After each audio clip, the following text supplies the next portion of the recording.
নমস্কার বন্ধুরা, আমি সঞ্চিতাস এসেন্স রেসিপিস ইউটিউব চ্যানেলে আপনাকে স্বাগত। একটা চাল কুমড়োর রেসিপি ভীষণ খেতে ভালো লাগবে আর অবশ্য করেই খুবই পুষ্টিকর বটে। তো চলুন আমরা তৈরি করে নেব। চাল কুমড়োর চাপড় ঘন্ট তো আপনার সাথে শেয়ার করেছিলাম। আজকে চাল কুমড়োর একটি অন্য রকমের রেসিপি।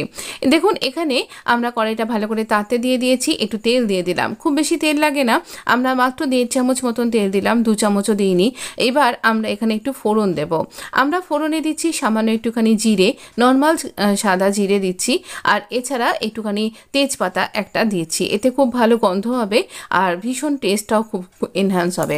এবার একটা চাল কুমড়োকে অর্ধেক তো রান্না করা হয়ে গেছে, আর অর্ধেকটা রয়েছে।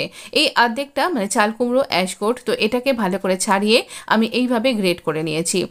এই গ্রেটেড চাল কুমড়োটা আমরা এখানে দিয়েছি। আগের চাল কুমড়োর যে রেসিপি গেছিলো চাপড় ঘন্ট, সেখানে গ্রেট করা ছাড়ানো সবটাই দেখিয়েছিলাম, তাই এখানে আর ভিডিওকে বাড়ালাম না। এবার একটু স্বাদ অনুযায়ী নুন দিয়ে দিলাম।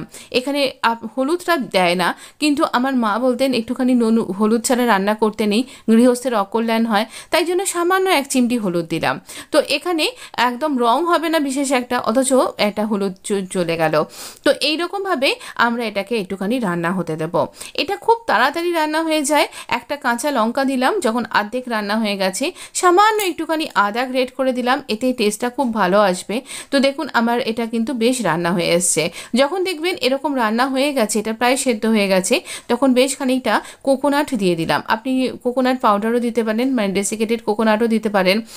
এতে নারকোল দিলে এই নারকোল চাল কুমড়োর মানে রেসিপিটা খুব অসাধারণ লাগে।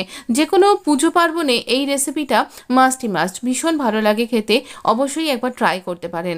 এত সুন্দর রান্না হয়, মানে সব ভাত মনে হবে এটা দিয়েই খেয়ে নিই। খুব ট্র্যাডিশনাল একটা রেসিপি, অনেক পুরনো দিনের একটা রান্না, অবশ্যই ট্রাই করতে পারেন।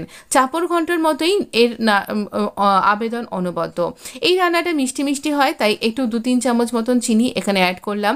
এবার চিনির জলটা শুকনো পর্যন্ত এটাকে একটুখানি রান্না করে নেব, তাহলেই কিন্তু রান্না রেডি। এখানে বেশি মশলা পড়ে না, বেশি তেল পড়ে না, আর রান্না হয়ে যায় খুবই সুস্বাদু।